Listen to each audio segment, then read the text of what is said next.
earning over $1 million, playing 100, 200, and buying in for 50K, making over 6 figures in just a month. Most people hear those moments and think, oh, that's probably when he felt like he made it in poker. But that's actually not true. The moment I felt the proudest and the richest was crossing $100,000 earned in my very first year playing full time.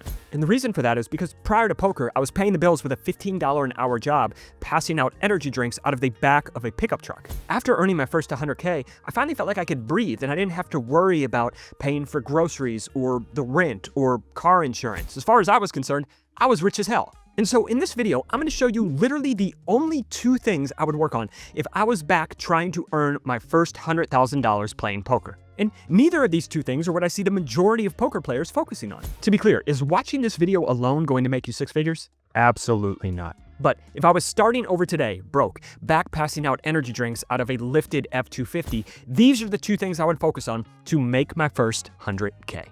Let's jump in. All right, guys, so this is it. As clear as humanly possible, the 2 things. Number 1, what is my opponent's range? And number 2, what happens if? So I'm gonna walk you through exactly how to do this, and more importantly, how you can build this skill on your own and get better for it with a plethora of examples. And quick disclaimer for YouTube, all of these examples which we're about to walk through, these are for educational purposes only. All of these are fictitious, made up hands. I made them up while I was parasailing in a hot air balloon with Oprah Winfrey while summering in Yugoslavia. All right, so we're going to start off with wide configurations. For example, our opponent opens on the button and we defend in the big blind. This may be the widest configuration. What do I mean by a wide configuration? This just means when we have a bunch of hands in our range, our opponent's opening a shit ton of hands on the button, we're defending with a shit ton of hands in the big blind. So we're going to work our way from very wide configurations like this, button versus big blind single raise pot. We each have a lot of hands that we're playing from these positions. And as we go through the video, we're going to work our way to very tight configurations, which may be a 4-bet pot, right? Because in a 4-bet pot, we don't have very many hands. It's a very tight or narrow configuration. All right, so we defend in the big blind. We see a flop. We flop middle pair here. We check it over to our opponent, the pre-flop raiser, and they c-bet $25 here. Now, we have all the categories here. Can play for stacks, thick value, thin value, draws, and air. All right, guys, so the first thing I want to touch on when ranging, I want to put our opponent's hands into buckets. Instead of saying, oh, I think he has ace-7 offsuit with the 7 of clubs. No, we're going to start off very wide, and then we're going to get more granular as the hand goes on. So number 1, CPFS. And this is something, again, that I just made up in my head in the shower. I have a lot of good ideas in the shower. This just means can play for stacks. This just means we're fist pump getting in the money with this hand. And this is all context dependent, right? Maybe top pair, no kicker, as it can play for stacks hand 80 big blinds deep against a whale who's been drinking. But maybe bottom set is not a can play for stacks hand against an old man coffee when we're 400 big blinds deep, right? So context matters. This is more of a feel thing. This just means if all the money goes in right here, right now, does this hand fist pump get it in all of the time? That's it. So can play for stacks. An example, 200 big blinds against an unknown player. Maybe we'll use our jack 9 deuce. Look at that sweet baby there. Can play for stacks hand, maybe pocket 9s, pocket deuces, right? Thick value, just 1 step down. This is just if we go bet, bet, bet, and our opponent goes call, call, call, we are very, very happy. But if our opponent starts check raising at any point, particularly on the turn or the river, we start feeling a little bit squeamish. So same type of board, thick value, maybe ace jack or pocket kings or something like that. Thin value, 1 step below that. If we go bet, bet for 2 streets and our opponent calls, we feel great, but probably not a 3 street hand. So maybe pocket 10s on jack 9 deuce, or maybe even jack 8 suited or ace 9 suited, right? Definitely not thick value, but still better than showdown value. Next category would be showdown value, and this is just if the hand checks all the way to the river right now, do we just win the pot a reasonable percentage of the time? An example maybe like ace king high on jack 9 deuce, or maybe pocket 4s on jack 9 deuce, right? One category below that, we're gonna lump all of our draws together. Sometimes I separate these out, but for the sake of this video, we're just gonna try to keep it simple.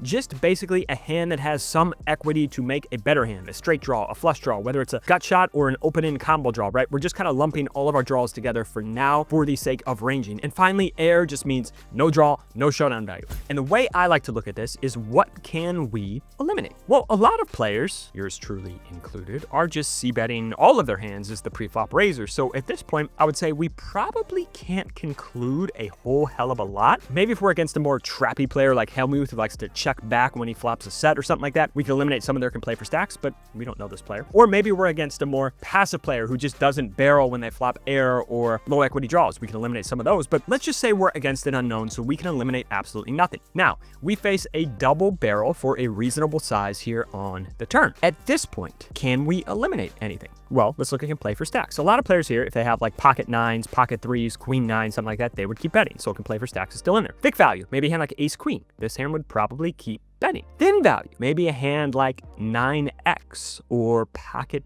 tens. Would this hand keep betting? Well, the board is relatively wet and dynamic. Some of these hands may start checking back, but I'd imagine a lot of live low stakes opponents would keep barreling these hands because they kind of let fear guide their decisions. So they may have some thin value. What about showdown value? Well, I think this is the one we can start to eliminate. If our opponent has a hand like pocket sevens or pocket fives or ace three of hearts or something like that, I'd imagine a lot of those hands start to check back. So we can start to eliminate showdown value. What about draws? Well, this board is super draw heavy. We've shown 0 aggression here, and so I imagine our opponent would still barrel draws. And what about air? Now, this is opponent dependent, it's context dependent, but I imagine a lot of opponents here, even the ones that just c-bet a lot on the flop, aren't going to keep barreling with pure air here. Now, they may barrel with a bunch of draws, but pure air here, man, it's hard to find. Maybe a hand like king 4 of spades or something like that. A lot of opponents are just going to start checking back the pure air.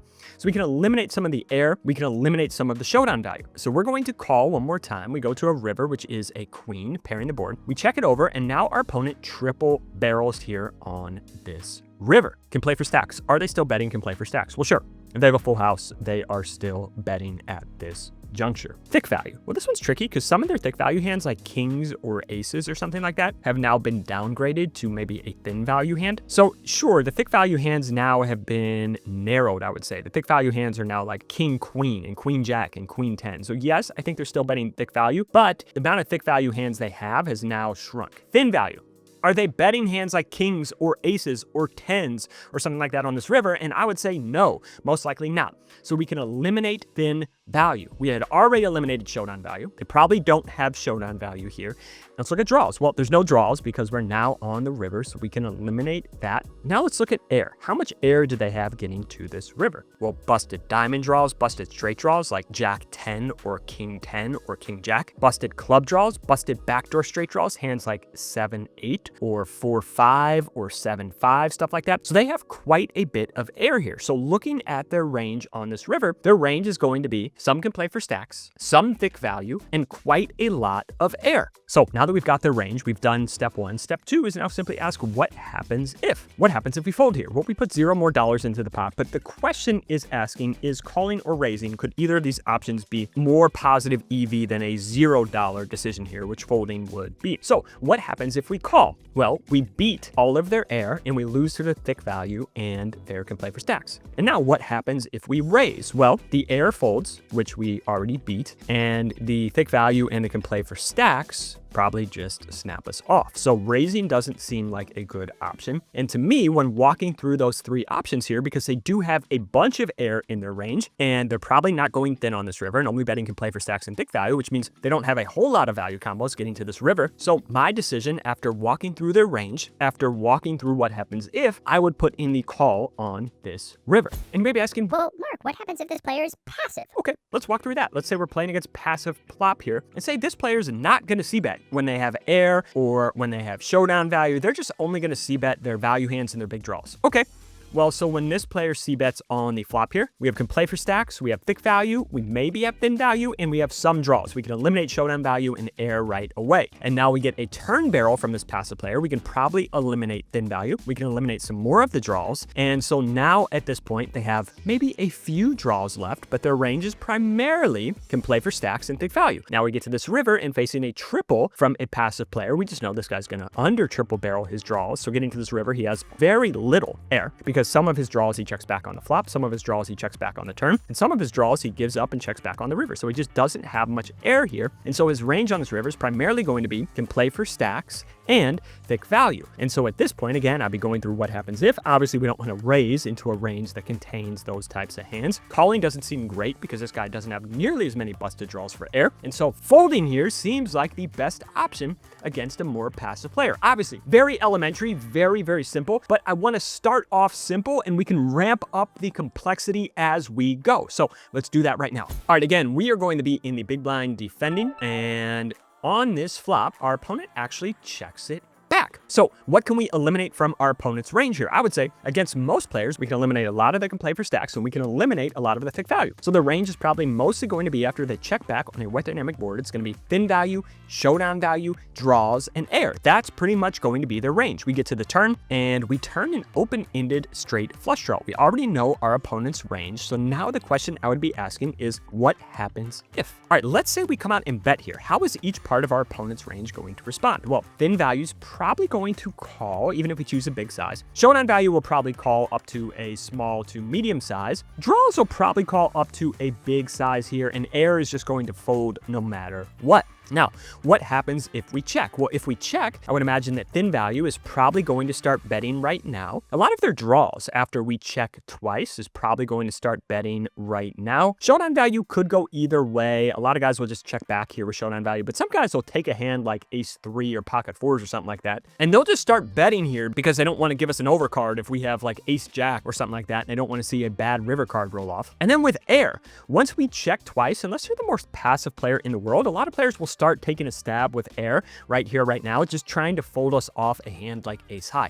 So if we check, quite a lot of our opponent's range is just going to put in more money for us. Air may just bet, draws, thin value, showdown value may just bet if we check, whereas if we just come out and bet, he's going to be calling with a lot of his range and then folding air, maybe folding showdown value. But if we check, maybe 70, 80, 90% of his range, as you can see here, is just going to bet itself. So what would we like to do here? Well, when we walk through what happens if, when we consider our opponent's range, I would like to check here to get our opponent to put in more money for us with some portions of their range that would just fold if we came out and bet ourselves. Now we can go for the big boy check raise, and the reason why we can go for the big boy check raise, we've already determined our opponent can play for stacks and thick value here. So let's just go for the biggest size that our opponent may call with some of his draws, may call with some of his thin value. Look, we already got our 30 bucks from his air. We already got our 30 bucks from his showdown value. We're not going to get any more money from those hands. Let's just maximize now against the thin value and the draw portion of his range. So we go big, our opponent calls, and now getting to this river, what is our opponent's range? Well, we can eliminate air. We can eliminate showdown value because our opponent called the check raise on the turn. So getting to this river, our opponent's going to have busted draws, which are now air, and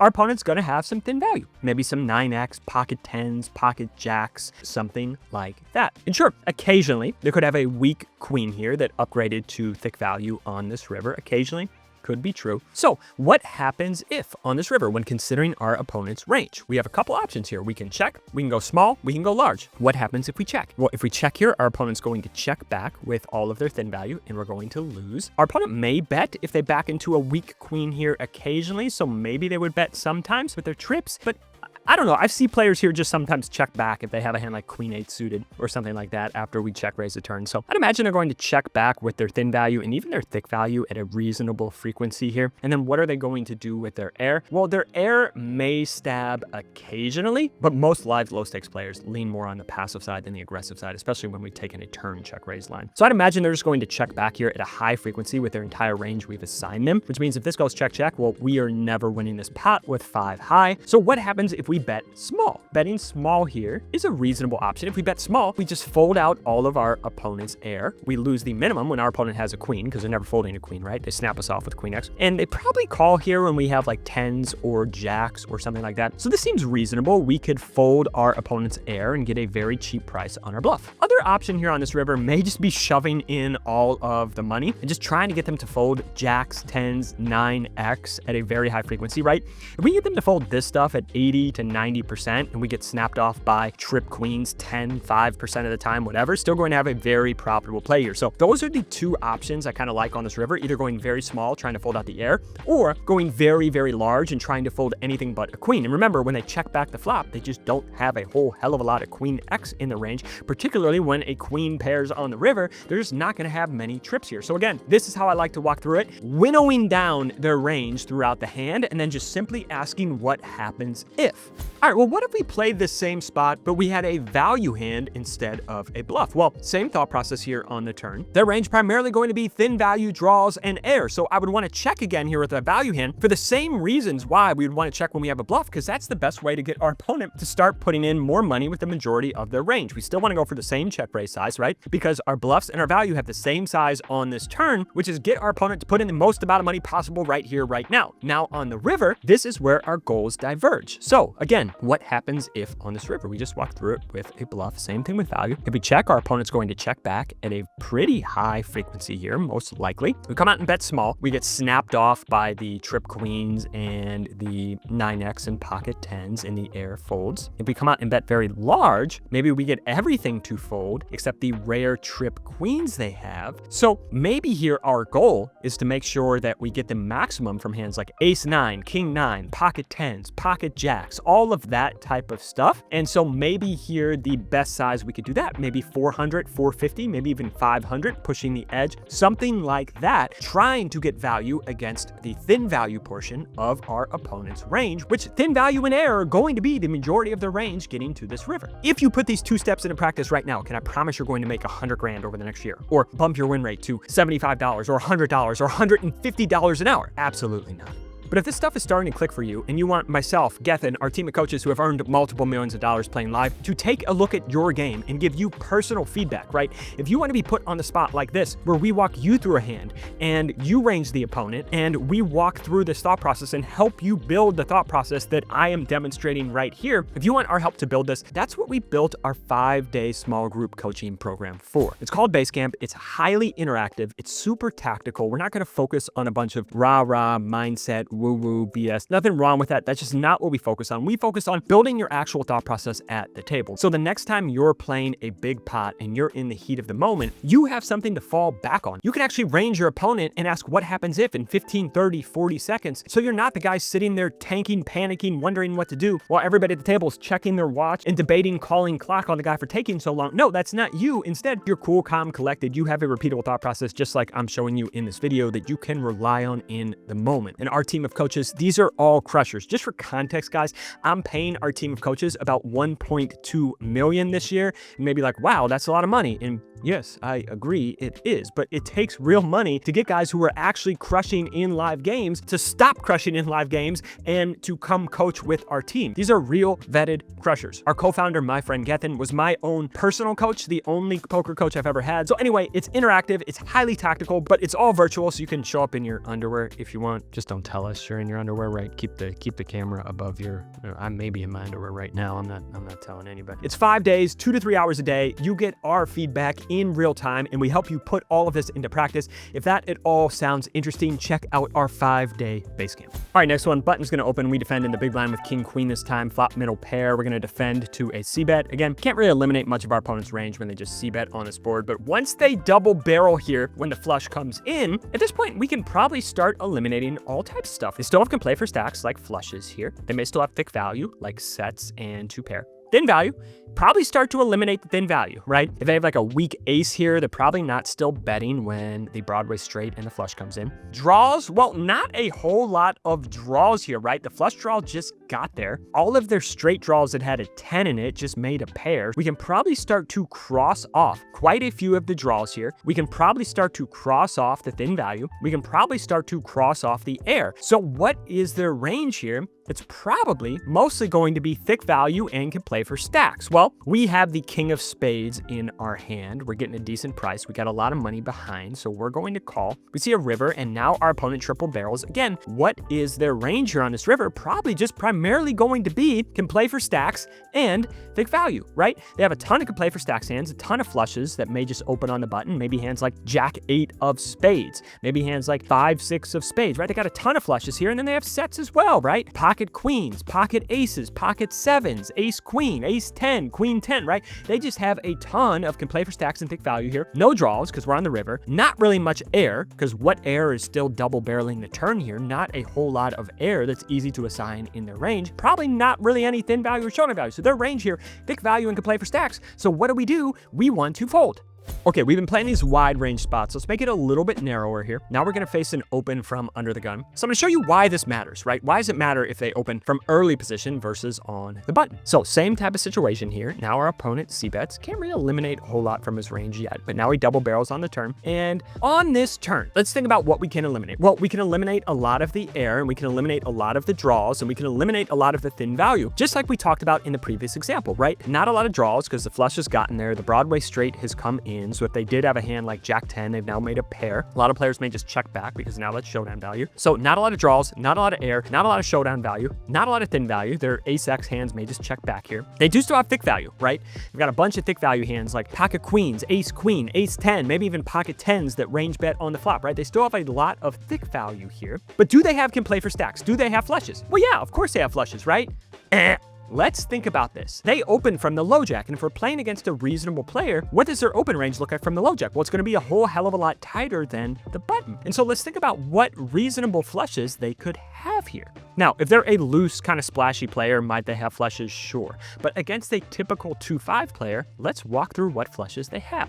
Is a player from the low jack opening a hand like 5-6 of spades or 4-5 of spades? Probably not. Right? Might they open 9-8 of spades sometimes? Sure, okay, occasionally, but besides maybe 8-9 of spades and specifically Queen Jack of spades, what flushes do they have here? Are they really going to open Jack 9 of spades from the low jack? Okay. Maybe. Okay, they just don't have a whole lot of flushes here, whereas opposed to when they open on the button, they have a whole plethora of flushes. So my point here is, can play for stacks, are there still a few partial traces of combos we can run into? Sure. But when we have the king of spades in our hand, blockers, they just don't really have many combos of flushes opening from the low jack here. So their range primarily just going to be thick value here. So we talk about what happens if, well, probably don't want to fold with the king of spades in our hand. What happens if we call? Well, we can realize and try to see a river against the thick value portion of our range. If we do get a spade, are we going to get paid even by a hand like pocket queens or ace queen or something like that? If we hit, probably not, unless they specifically have ace queen with the queen of spades. Okay, that's one hand that can pay us on the river. But if we call, we're probably not going to win a bunch of money on the river. What happens if we check raise here? Well, we're not running into a whole lot of brick walls. Really, the only brick walls we can run into at a reasonable frequency here, Queen Jack of spades and maybe 8-9 of spades, and maybe if they got a wild hair up their ass, Jack 9 of spades, something like that, right? That's pretty much it. So on this turn, maybe a reasonable spot to go for the check raise here and start trying to push that fold equity. You want to choose the biggest size here on the turn, where we're still going to have that big boy overbet behind on the river. And now on this river, again, what is our opponent's range? Well, nothing has changed on this river. Probably not going to be much can play for stacks. Probably mostly going to be thick value. So on this river, if I think our opponent's capable of folding a 2-pair hand like ace queen or queen 10 or something like that, I may go for the jam on this river. And now, if you're against an opponent who's never folding a set or 2-pair in a million years, this check raise on the turn is a punt. And what we should be doing every time we have a flush here, or every time we have a hand here that beats 2-pair, well, we just pile in all the money. Easy game. But against a typical 2-5 player, I may push back and say a lot of players here, when the flush comes in, when we take this super aggressive line, check call flop, check raise turn, overbet jam river, I'd expect a lot of players here to fold 2-pair in even sets. Now, if that's not applicable to the game you're playing, you know exactly what to do. But if it is, you also know exactly what to do. So again, it's not about the calibration here of, Mark, players in my games will just do. I don't give a shit. What matters is that we can properly range and properly ask what happens if. Because if the players are doing X, then we do Y, and if the players are doing Y, then we just do X. Easy game. All right, let's throw a little loop in this. Let's say our opponent c-bets on the flop, and now they check back on the turn. Now it is our opponent's range. So now at this point, I would say we can eliminate the can play for stacks for sure, right? Not gonna have Queen Jack of spades or 8-9 of spades. Like we can just already just trace partials of that. And the thickest of value here, maybe pocket queens, pocket 10s, ace queen with the queen of spades, that type of stuff, would probably keep betting at some frequency here. So what is most of our opponent's range going to be when they check back on this turn? Probably going to be quite a lot of thin value and showdown value. Maybe a little bit of thick value, but mostly thin value and showdown value. So we go to the river, and again, our opponent's range here, some thick, a lot of thin, and a lot of showdown value. So what happens here if we bet? Where we get snapped off by the thick, and the thin value probably folds, showdown value probably folds. What happens if we check? Well, maybe the thick value goes for a bet here on this river. If they have queen 10 or ace queen to check back the turn, they probably go for some value here if we check. And if they do have thin value or showdown value that we beat, well, they probably check back, and if it goes check, check, we just win at a very high clip. And sure, sometimes we lose to weak ace-x or whatever, but that's okay. Most of the time, if this goes check, check, we're gonna win at a reasonable enough frequency. So after considering what happens if and considering our opponent's range, I would go for a check here. Now our opponent comes out and bets 60. So what is our opponent's range? Well, thin value and showdown value, probably going to check back. They don't have can play for stacks because those hands would just bet the turn and they don't have many flushes in the first place. So what is the range? It's just going to be thick value, right? Just going to be thick value. And again, what happens if we call, we lose. If we fold, we lose $0 more. But what happens if we raise? Do we think we can ever get our opponent to fold a hand like ace queen or pocket sevens here? And if the answer is yes, well, pile in a shit ton of money then and get those hands to fold. And if the answer is no, then just check fold. See, it's not really about the answer, it's about going through the process of what is our opponent's range and what happens if. All right, let's play one as the pre-flop aggressor, and we're gonna open here, our opponent defends. Look at that sweet baby there. We see bet and our opponent raises, and we actually start this hand 300 big blinds effective. So what is our opponent's range when they check raise on this flop? Well, gonna be can play for stacks, could be some thick value, maybe a hand like ace jack or something like that, and maybe some draws as well. Not gonna be thin value, not gonna be showdown value, not gonna be air. So we can eliminate those. Now we go to the turn and a flush comes in, and now our opponent checks. So what is our opponent's range when they check here now on the turn? And I would say at this point, our opponent's range is squarely going to be thick value and thin value, and we can eliminate can play for stacks. So why can we eliminate almost all of the flushes here? Well, number one, how often does the pool check raise naked flush draws on the flop? I would say not that often, maybe 8%, 10%, 15% of the time, right? And if they're super aggressive, maybe 20 to 25%. And if they're super aggressive, if they're going to check raise their flush draws on the flop, if they're a very aggressive player, what is an aggressive player going to do on the turn when they get there? They're going to keep betting. And if they're a more passive player, are they going to check raise their flush draws on the flop? Probably not. So more aggressive players aren't going to check here with their flushes, and more passive players don't even have flushes here. So overall, they just don't really can play for stacks. So what is their range? It's going to be a whole shit ton of thick value. And what hands got downgraded to thick value on this turn? Hands like pocket nines, jack nine, pocket deuces, all of these hands. So what are we going to do here on this turn now that we've determined our opponent's range is almost primarily going to be thick value, maybe a smidge of thin value like ace jack? What are we going to do here now that we've determined our opponent's range? Well, what happens if we check back? Well, we just get to realize for free, which is okay. What happens if we bet though? Well, if we bet all of the thick value calls, look how deep we are. And then if the board doesn't pair on the river, we're going to have quite a few opportunities here, particularly when we start this hand 300 big blinds deep. I may want to choose the biggest size here on this turn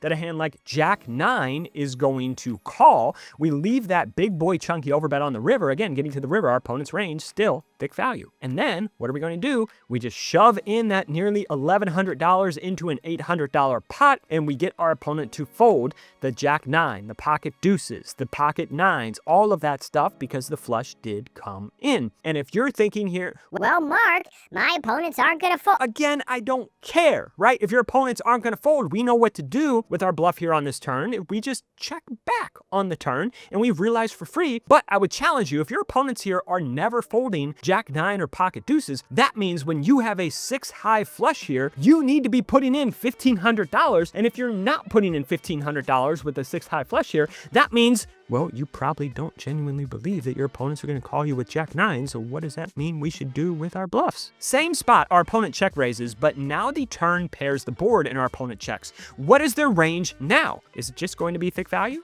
No. Actually, this time, I would argue that their range is very, very different here on this turn, because what does our opponent mostly check raise on the flop?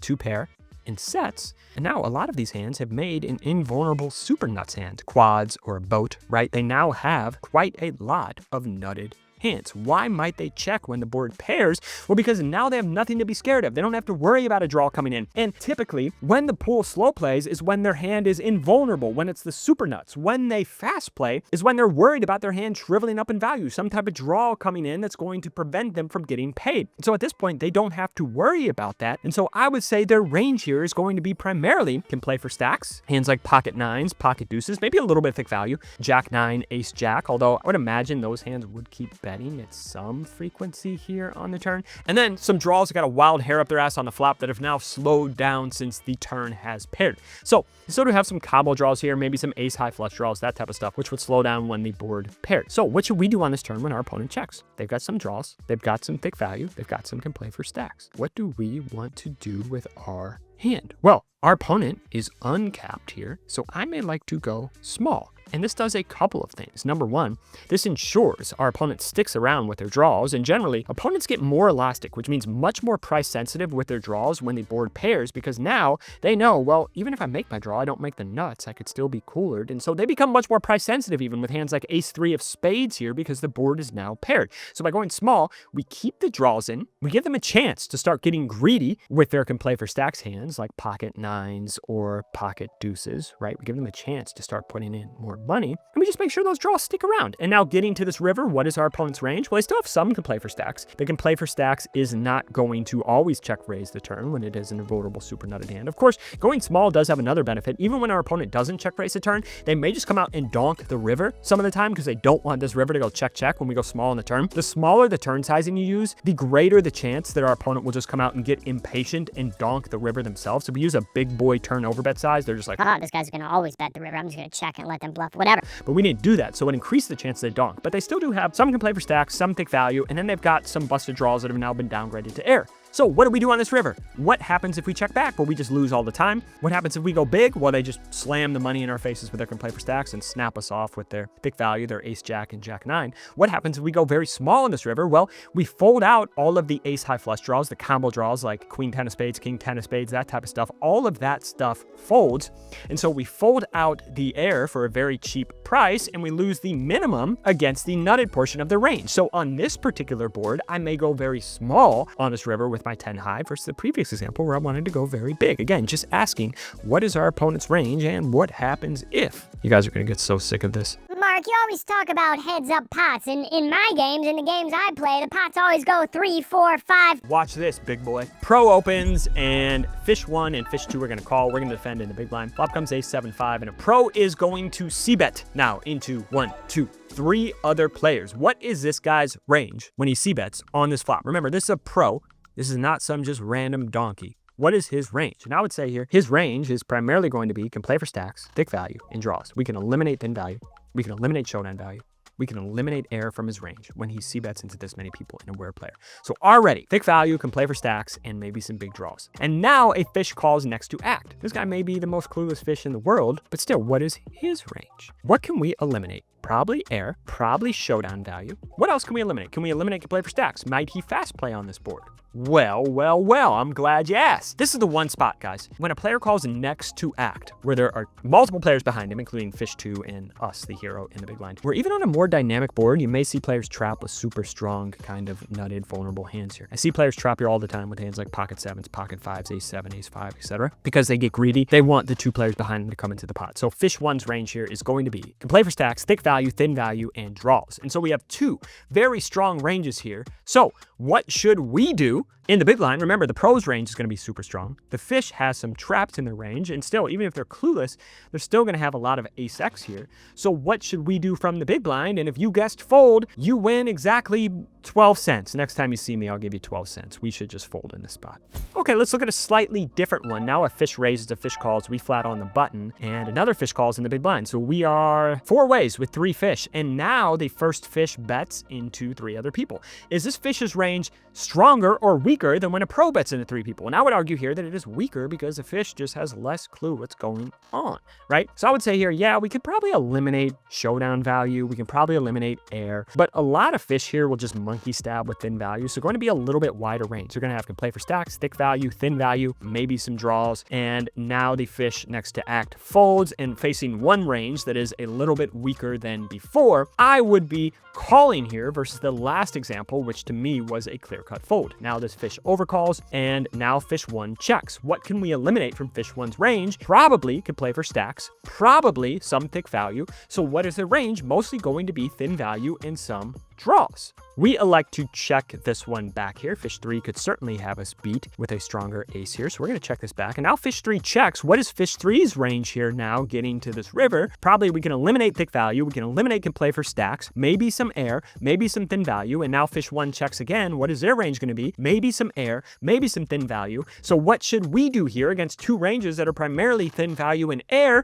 Well, we should bet for value. We are very likely to have the best hand now that we have winnowed both of their ranges. See what I've done there? 2 fish. We've winnowed. I don't even know what winnowed means. Is winnowed a fish thing? I hope it's a fish thing. Please be a fish thing. Todd, you're gonna have to remove this if it's not a fish thing. So now we should go for value. Now that we've winnowed, their range is down. So I would go for value here, just trying to get called by a hand like 7x or pocket kings or queens or something like that. Let's play a 3-bet pot. So let's make the ranges a little bit tighter. Cutoff opens, we 3-bet Kiglies, and the cutoff is going to call. And we're gonna c-bet, and when the cutoff calls, draws. We can eliminate some of the can play for stacks, so his range probably going to be thick value, thin value, and draws here. We maybe still have some of the showdown value. May just put us on a hand like ace king and call it a hand like sevens. So we can eliminate the air, we can eliminate the can play for stacks, we can eliminate the top and bottom of his range. We go to a turn is a 4 of clubs, and at this point, I would downgrade our hand to maybe the top of that thin value range since we're in a 3-bet pot here at this point. Could be maybe considered thick value, but I think we can get 2 nice streets here. So I would check this hand back because it's going to give us a lot of clarity on the river. Now our opponent comes out and bets just over half pot here. And again, what is our opponent's range? Well, might they have some can play for stacks hands like flushes here? And you may be thinking, well, Mark, a flush isn't the nuts here. A flush isn't can play for stacks. But look at the SPR, guys. Look at the SPR. And like we talked about at the beginning, it's all relative. This guy, once he bets 150 on the river, only has about 700 behind, right? A flush is never folding here in a million years at this SPR. So a flush I would consider can play for stacks at this point, even though the board is paired. So does our opponent have flushes? Sure, they've got some can play for stacks. Might they have thick value here? A hand like ace queen or something like that. Well, sure, I think our opponent could be betting a slightly worse hand for value. Do they have air here? Well, some, possibly. Maybe a hand like 7-8 suited, maybe a hand like Jack 10 or King 10. So they do have some air here. And do they have thin value? Well, probably not. They're not betting 10s or jacks or something like that for value here. So their range is primarily going to be some could play for stacks, some thick value, which we beat some of the thick value, and then some air. And since we beat all of the air and we beat some of the thick value, sure, we're sometimes going to lose here to a flush, but because we beat a large percentage of our opponent's range, I would just be flicking in the call here, expecting to win a good percentage of the time. Well, let's say our opponent checks on the river instead of coming out and betting. At this point, can probably eliminate quite a bit of the can play for stacks. Maybe we can eliminate some of the air because some of the air may just come out and stab here with no showdown values. Maybe still some of it. So our opponent's range on this river probably going to look a lot like thick value, thin value, and air, which we are ahead of almost all of it. So on this river, what happens if we check back? Well, we just win 90+% of the time. But what happens if we bet? Well, the thick value probably pays us off. Hands like Queen X here. Maybe even the thin value gets a little bit sticky here. Puts us on a hand like Ace King after the turn goes check, check. So if we come out and bet here, can we get called by the thick value and thin value? Sure, I think so. So maybe coming out, choosing a appropriate size to get called by all of that, and we're going to win a nice little pot. Finally, what happens if our opponent comes out and bets large on the river for an overbet in a 3-bet pot? I would just say, in general, from the pool, is this the size that they typically choose when they arrive with air or thick value? Well, probably not thick value. Hand like ace queen or something like that isn't taking this size. Hand like king queen isn't taking this size. So we can eliminate thick value. Air, probably not, at least from what I've seen, unless you're against a very, very special player. In general, I would say this size is just primarily going to be weighted to can play for stacks. Can we beat flushes? No. So what would I do to the size? Probably just be doing quite a lot of folding. Finally, let's talk about one more run out. Let's say the turn runs out clean. What is our opponent's range? Well, after they check call the flop, we can eliminate can play for stacks. We can eliminate air. We still have a very strong thick value hand here, so we're going to keep value betting. And now what is our opponent's range getting to the river? Probably going to be some busted draws, which is now air. We can eliminate the showdown value after they've called 2 barrels from us. So just going to be a lot of thick value, thin value. The air's not calling anything here on this river. So let's just choose the biggest size where king queen or queen jack or queen 10, hell, maybe even pocket jacks isn't going to fold. All the draws have bricked. What hand did they put us on a queen high board in a 3-bet pot? Quite a lot. Ace king. Let's take advantage of that. Let's just put the money in here and we're just going to have the best hand here. I don't know, 80% of the time. Sure, sometimes we're going to run into 6x of clubs or something like that. Who cares? I know there's going to be somebody in the comments saying, well, Mark, sometimes you're going to call us with 6. Who cares, right? Look, sometimes you're going to go to the beach and lay your towel out, get no sand on it, and then Dr. Phil is going to come doing a barrel roll down the sand, and he's going to come land specifically on your towel and get sand everywhere. And look, there is a possibility that this happens. Does this prevent you from going to the beach?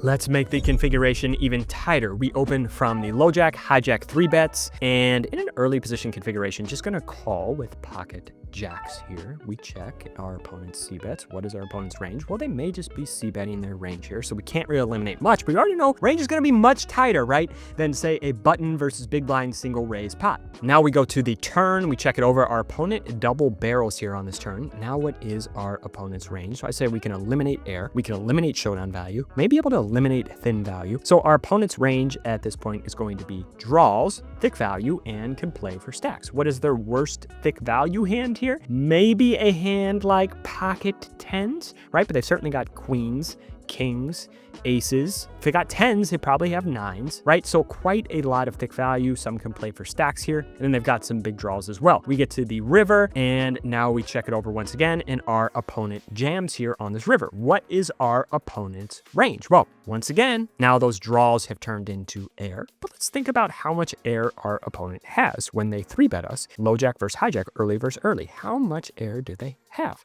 Well, maybe like ace king, ace queen, ace jack of spades, maybe a hand like king queen of spades. And do they always barrel those ace king, ace queen of spades hands? Having ace high here, do those hands always get triple barreled? I would say most likely not. So they're just not going to have a whole lot of air getting to this river. Just not many flush combos. They're probably just not 3-betting hands like queen 9 of spades, or I was going to say 5 6 of spades, but I just realized that made us straight here on this river. So probably just not a whole lot of air in our opponent's range. Going to be a lot of thick value, aces, kings, queens. Some can play for stacks like 9s. And since our opponent doesn't have a whole lot of air here in this tight versus tight configuration, right? They just don't have a whole lot of flush draws. I would say that the majority of time, we're just not going to be good on this river, right? This is a pretty clean run up for them to triple barrel with aces, kings, queens, etc. And just a lot of combos. There's 18 combos of that. Maybe 6 combos. Maybe they're only 3-bet 10s like half the time. So maybe only 3 combos of 10s that we beat here. We're not going to give them any 9s here. Let's say they just don't 3-bet 9s. And so we got 18 combos we're behind, 3 combos we beat, and then the air portion of their range. Let's say ace king checks back at some point, but let's say ace queen, ace jack, ace 10, king queen. This stuff always bets, so maybe like 4 or 5 combos, right? So already we're seeing we're ahead of like 6 combos, maybe generously. We're behind like 18 here. So there's a situation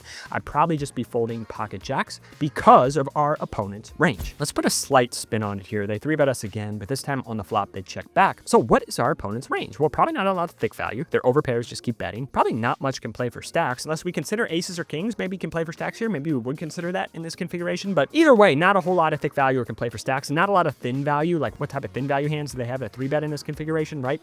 So going to be some showdown value. Hands like ace king, ace queen, ace jack, that type of stuff. Maybe some draws. Maybe some draws that check back on the flop. And then maybe some air like king queen of hearts or something like that here. So what happens if we come out and bet? Well, showdown value may call a small bet here if they have like ace king, ace queen, ace jack high, that type of stuff. And the draws will probably call, and the air just folds. What happens if we check? Well, I think in a single raise pot, hands like king queen may start taking a stab at this on the turn, but people just play 3-bet pots so passively. I think even that hand may check back, so I think they're just going to check back at a very high frequency if we check again. So may just come out with a small size here, and now they call. What is their range? Not going to be much can play for stacks and thick value. I'm not sure if we consider aces and kings can play for stacks or thick value. Right on that kind of nebulous border here, aces and kings could go either way in this configuration. Not much thin value in their range when they 3-bet us early versus early. So no can play for stacks, no thick value, no thin value. Draws, I would say draws mostly just come out and bet on the flop. If they do have a hand like ace queen of spades or ace jack of spades or something like that, that hand just comes out and c-bets at a high frequency. Maybe occasionally they check back a hand like ace king or ace queen of spades, right? But just not a whole lot of draws. So their range primarily just going to be showdown value here, and not a whole lot of air in their range. Like what is their air? Like king queen of hearts or something like that? We're in a single raise pot. They have a whole lot of air after checking back the flop. Their range is so tight, they just don't have a ton of air getting here. Their range is primarily going to be showdown value. So what happens if we check? Showdown value just mostly checks back. So if we come out and bet small, what might they do with a hand like ace king or ace queen at least one time? Maybe just come out and call if we make the price enticing enough. So we're going to come out and bet small. Our opponent calls. What is their range? Primarily showdown value. And so again,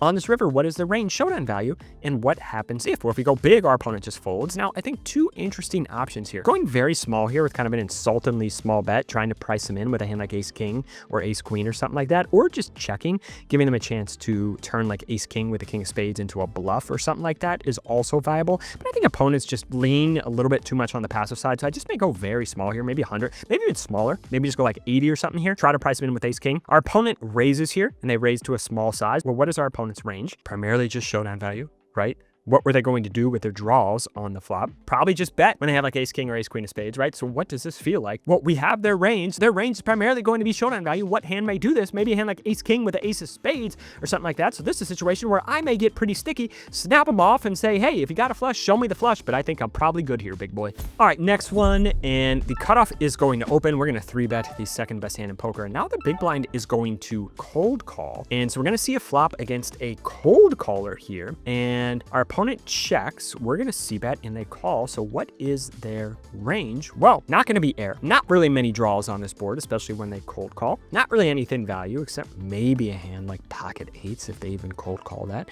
So what is their range going to be? It's going to be thick value. Hands like 10s, jacks, queens, that type of stuff, a lot of that, and then maybe some showdown value, maybe a hand like ace king occasionally. But when we have pocket aces and we block them having ace king, a lot of their range here are going to be hands like tens, jacks, queens, so they just have a whole lot of thick value here, so I'm going to size up against that, set up a nice SPR for the river. Again, what is our opponent's range? Tens, jacks, queens. Do we now occasionally lose to 3 combos of queens? Sure, but do we think a hand like jacks or tens is folding here on this river for basically a 2/3 pot size bet here on this river? I would say most likely not. I'm just going to stick the money in and expect when we get called to be good a large portion of the time. All right, let's play a spot out of position now. Button's going to open. We're going to 3-bet, and now the button's going to put in a 4-bet. And maybe this guy's a little more on the aggressive side. So we got ace king. We're going to see a flop, and we check it over, and our opponent goes relatively small here. And yeah, it's a 4-bet configuration, but this is the widest configuration. Some players, some won't, to be fair, but some players will find some 4-bet bluffs here on the button. So we're going to call with ace king high and see what happens. And the turn goes check, check. So what is our opponent's range? Well, we can eliminate can play for stacks and thick value here. Probably don't have thin value either. Maybe they have some showdown value, maybe hand like ace 4 or ace deuce or something like that. They got a wild hair up their ass pre-flop and is now checking back on the turn. So maybe some thin value, not a lot of draws here, and they do have some air. So their range primarily going to be thin value and air. We get to the river, and what happens if here? If we come out and bet, our opponent maybe gets a little bit sticky with thin value here, maybe puts us on ace king or ace queen or something like that. And if we do come out and bet, well, we can get all the air to fold, but we beat all of the air. And if we check here, well, our opponent checks back with thin value. We lose to that stuff, of course, but maybe they get a wild hair up their ass and just put in some money with air. So we check, and now our opponent jams on this river. What is our opponent's range? Well, we can eliminate the thin value for sure. A hand like ace 4, ace deuce, not going to do this. Remember, we had already said our opponent doesn't have thick value and can play for stacks when they check back the turn. So what is their range on this river? Going to be a whole hell of a lot of air. Hands like ace 5, ace 6, ace 3, king X suited, that type of stuff. Might they have trip 8s here once in a blue moon? Okay, sure. But I would say a lot of the time here, even with ace king high, we're going to have the best hand after walking through what is their range. The configurations are getting tighter. This time the cutoff is going to open. A pro is going to 3-bet on the button. We're going to put in the cold 4-bet here in the big blind. We see starting off this hand 200 big blinds effective. And the pro is going to call 4-bet pot. And we're going to c-bet small here, about 25% pot, and the pro on the button is going to call. So what is his range? Maybe he could have some can play for stacks, like pocket queens. Could also have some thick value here, like aces or kings occasionally. Some thin value, like jacks or tens. And then some showdown value, like ace king. Maybe occasionally a draw, but like I think we can probably just eliminate that. Like really the only draw in their range you're going to have here is a hand like ace king of diamonds, probably just folding the ace jack or ace 10 of diamonds pre to a cold 4-bet from a pro. And we can eliminate the air as well. So primarily just going to be can play for stacks, thick, thin, and showdown value. We go to a turn, and at this point, we hate to see it because now their showdown value is made top pair. We're going to check, and our opponent actually checks it back. So what is our opponent's range at this point? Well, we can eliminate they can play for stacks. The pocket aces and pocket queens would probably continue putting in money here at a decent frequency on this turn, particularly pocket queens. Very, very incentivized to just put in money here and stack the ace X. And then the pocket aces. I know I don't have a 5-bet range against pros, which I don't want to go into too much nuance in this video, neither here nor there, but I would say, you know, some pros are going to 5-bet aces against other pros, some pros might not. And to be clear, I do have a 5-bet range against all recreational players, against all fish. I just don't have a 5-bet range against players who can breathe through their nose. So might some pros 5-bet aces here? Sure. So you consider he may just 5-bet aces. When you consider he may just bet with aces here, probably just not can play for stacks. Maybe some thick value. Maybe a hand like ace king would check back here at some frequency. And then not a lot of thin value, but I would say a lot of showdown value. Hands like jacks or kings specifically going to make up a big portion of our opponent's range. So we go to the river, and so now our opponent's range on this river is going to be some thick value, some hands like ace king that may check back on this turn, and then some thin value, some hands like jacks and kings. So what happens if we check, our opponent is probably going to check back with hands like jacks and kings, or if we just lose to that, they're probably going to value bet with a hand like ace king, and not much we can do with this SPR about that, so we just lose to those hands. So checking doesn't seem to be great. What happens if we come out and bet small here? Well, this seems seems interesting. We could probably get hands like jacks or kings to fold at a reasonable frequency, just choosing a relatively small size, maybe 1/3 pot here. So that seems like a reasonable option. Because we come out and bet large here, well, we just get snapped off by a bunch of the ace king that may check back the turn at a reasonable frequency. So betting small seems reasonable. Same type of situation, but let's say we bink a set on the river, and what size should we go here? Again, if we go small, well, we're going to get snapped off by ace king, but the jacks and kings fold. But what happens if we go large here? Well, if we jam on this river, is our opponent ever folding a hand like ace king on this particular river, which they have quite a bit of after calling the flop and checking back the turn in a 4-bet pot? I would say no. So maybe just coming out and jamming here on the river with pocket tens may be the move once we consider our opponent's range and what happens if. All right, let's go to the tightest of tight configurations. This time we're playing 5-10 because we are against a good pro. 5K deep, he's going to open. We get a couple of calls in the field, so we're going to squeeze with ace king suited. He's going to put in the 4-bet here, and we are going to call. Once again, I don't have a 5-bet range deep against good pros. Don't misapply this, right? If you're not playing 5-10 or bigger, you should just 5-bet aces and only aces. Like, the players in your game are probably 4-betting way too little, so when they 4-bet, they're not 4-bet bluffing, just only 5-bet with aces. They're not going to fold kings or ace king or whatever they 4-bet. The only reason I'm staying balanced against pros here and not having a 5-bet range is because it's hard to construct a 5-bet range against pros, right? Because the only hand that really wants to get in for value, 500 big blinds deep, is aces. So then we have to find a few bluffs here, but not many bluffs. And then we have to sometimes flat aces to protect our calling rate. So you see it gets convoluted really quick. I just like to simplify. I'm a big, simple dummy. And so against pros, I just don't have a 5-betting range. Don't misapply this. Against fish, it doesn't matter. But against the pro, not going to have a 5-bet range. I'm going to call. We check. Our opponent now c-bets on this flop, and we are going to call. What is our opponent's range? Well, they're going to have thick value and some showdown value here. Probably not going to play for stacks. They just don't have tens in their range here, but it's going to be a lot of thick value, some overpairs, and then some showdown value like ace king high and stuff like that. Go to a turn, we check, and now our opponent checks back. And just a caveat here, guys. Let's say we're in the same spot and we have queens and our opponent double barrels on this turn. What should we do here with queens? What is our opponent's range if they double barrel on this turn? Well, probably just going to be thick value because they're going to check back if they have thin value with a hand like queens here. They just don't really have many bluffs in this 4-bet configuration when they 4-bet from under the gun, right? Already opening a tight range. So what is their range here? It's probably just going to be can play for stacks, hands like pocket kings and thick value, hands like pocket aces, and hands like ace king. So what should we do here with queens on this turn? If they double barrel, we should just fold. But when our opponent does check back on this turn and we have ace king, what is their range? Well, still could be some thick value, maybe occasionally a hand like ace king or pocket aces,